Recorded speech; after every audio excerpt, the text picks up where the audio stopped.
menceritakan bahwa Megawati itu sedih dan sampai menangis. Yang gue denger sampai mencopot kacamatanya itu ya, depan para kader. Memang sedekat apa Megawati dengan Hasto dan seberapa strategis kan?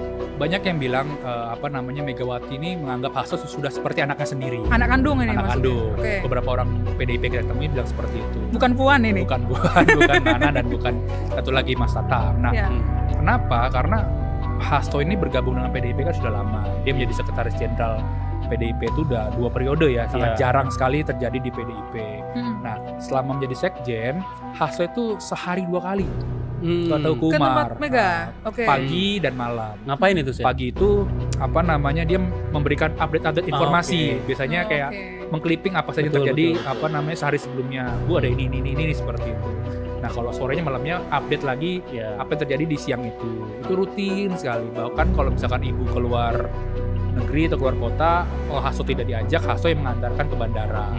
Sangat dekat hubungannya. Bahkan Hasto sering dimasakin juga kan oleh ibu Megawati kan. Masak telur dadar beberapa menu masakannya dikasih sama ke Megawati, ke Hasto gitu. Untuk harus datang. Nah juga dicerita tadi kan kita sebelum kesini makannya taping hari ini malam. Karena kita ketemu narasumber di PDIP, ada keinginan untuk mempercepat Kongres PDIP yang seharusnya di akhir April atau pertengahan April mau dimajukan setelah Lebaran.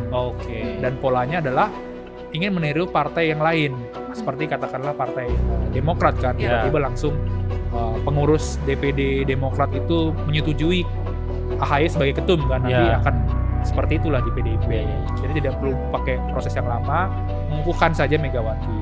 Dan gue nambahin Sen ya, efek dari perpecahan di internal PDIP ini berpengaruh terhadap pileg kemarin nih. Gimana? Jadi ini ceritanya di sebuah daerah lah, di sebuah provinsi ya. Jadi ada 38 caleg dengan suara terbanyak, tapi tidak dilantik. Lu wawancari langsung? Udah wawancara langsung 2 caleg itu. Karena ada peraturan DPD PDIP itu.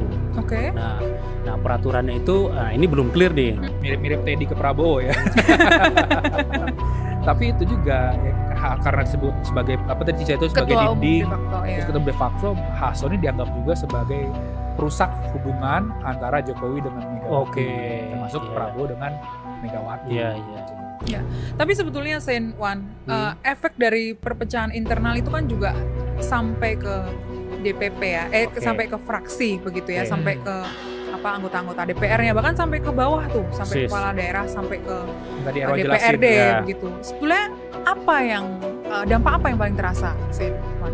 Ada contohnya nih, Ca, gara-gara panas di internal PDIP ini antara fraksi dengan DPP itu nggak inline. Contohnya lah saat pembahasan undang-undang di DPR. Yang pertama adalah soal revisi undang-undang BUMN atau Danantara.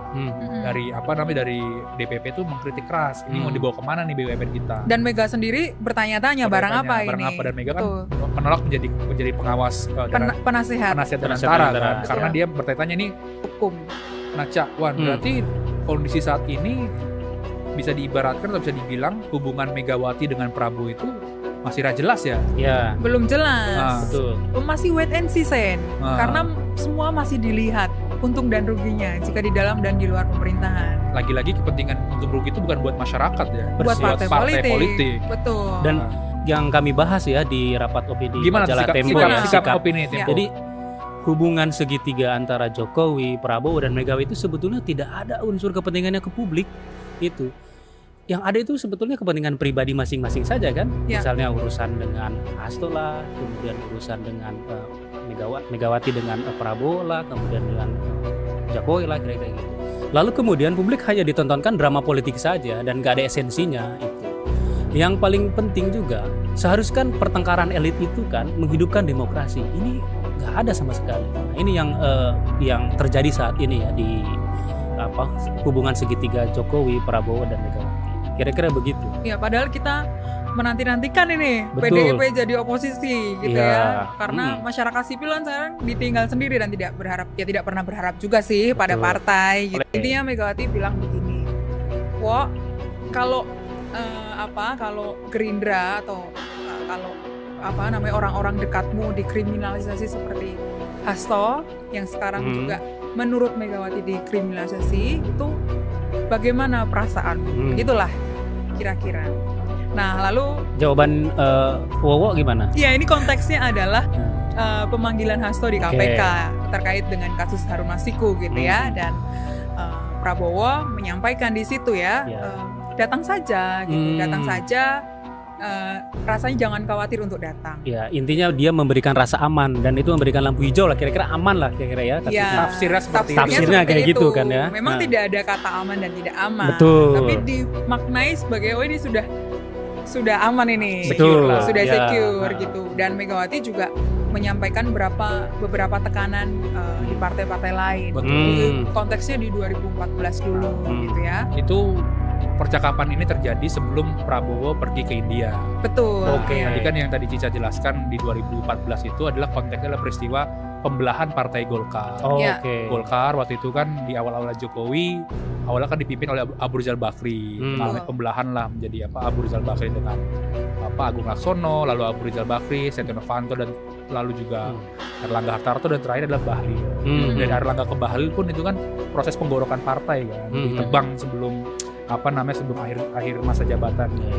Konteksnya apa, Ca, sampai membahas Golkar itu, Prabowo dan Megawati itu? Konteksnya adalah PDIP sekarang itu, PDIP sendiri, internal PDIP merasa terkena tembakan dari banyak sisi gitu ya, termasuk kasus Hasto yang sebetulnya sudah lama ya kasus Harun Masiku, tapi kemudian dibukalah sekarang lagi ketika mereka berada pada posisi yang tidak sejalan gitulah ya dengan pemerintah tuh. Sementara di posisinya adalah tidak jelas nih, masih abu-abu apakah di luar atau di dalam pemerintahan. Tapi dalam telekonferensi itu menariknya Prabowo dan Megawati ini intermezzo ya, itu lumayan mesra. Cair lah ya. Karena sebelum beberapa waktu ke depan itu Megawati mau ulang tahun. Betul. Aku mau ulang tahun loh. Iya. Iya ibu, saya bawakan apa? Nanti aku masakin nasi goreng ya. Iya, terus Prabowo mau minta nasi goreng kan, yang asin atau yang manis kata Megawati. Bu. Enggak, jawabannya yang asin. Yang asin. Kalau begitu ada ikan asinnya. Gitu. Dan berakhirlah telekonferensi itu dengan tukar-tukaran minyak gosok. Jadi kan mengirimkan Ahmad Muzani, sekretaris jenderal Partai Gerindra kan memberikan pernyataan ke publik ya ketika itu dia bilang bahwa Ibu Megawati itu menitipkan minyak gosok angin. Itu runutannya seperti itu peristiwanya. Derdor itu dulu itu. Sekarang apa, Wan? Karena garam dan madu kali. Aku kayak kamu. Nah, ngomong-ngomong soal oposisi dan tidak oposisi gitu ya, PDIP ini memang dipertanyakan nih, akan kayak setengah hati gitu, dia tuh akan menjadi oposisi atau tidak, karena keputusan itu nanti akan ada di Kongres. Tapi kalau kita melihat sekarang, banyak yang kemudian khawatir jika PDIP berada di luar pemerintahan, di internal ya. Kenapa? Karena urusan logistik menjadi tidak lancar. Ini kan logistik itu punya hubungan erat dengan pemenangan di 2029 nanti. Betul, iya. Persiapan untuk menuju 2029. Karena kebijakan-kebijakan anggaran, terus hal-hal yang bersentuhan dengan anggaran itu kan ada di DPR RI semua. Tadi yang Husin ceritakan, proyek-proyek pemerintah itu kan masuknya di DPR RI gitu, dan ya resources di DPR RI itu yang kemudian bisa mendistribusikan itu ke partai gitu. Di sisi lain juga banyak anggota DPR RI dari PDIP itu yang sudah terkena atau tersandra kasus hukum. Itu sudah pernah menulis ya, ada belasan jumlahnya dipanggil KPK. Dipanggil KPK bolak-balik untuk beberapa kasus ya, untuk beberapa proyek negara gitu ya. Ada di berbagai komisi, bahkan hampir di semua komisi tuh ada aja anggota PDIP, anggota DPR RI dari PDIP yang kemudian tersandra kasus. Kemudian publik hanya ditontonkan drama politik saja dan gak ada esensinya itu. Yang paling penting juga, seharusnya kan pertengkaran elit itu kan menghidupkan demokrasi. Ini nggak ada sama sekali. Nah ini yang terjadi saat ini ya di hubungan segitiga Jokowi, Prabowo dan Megawati.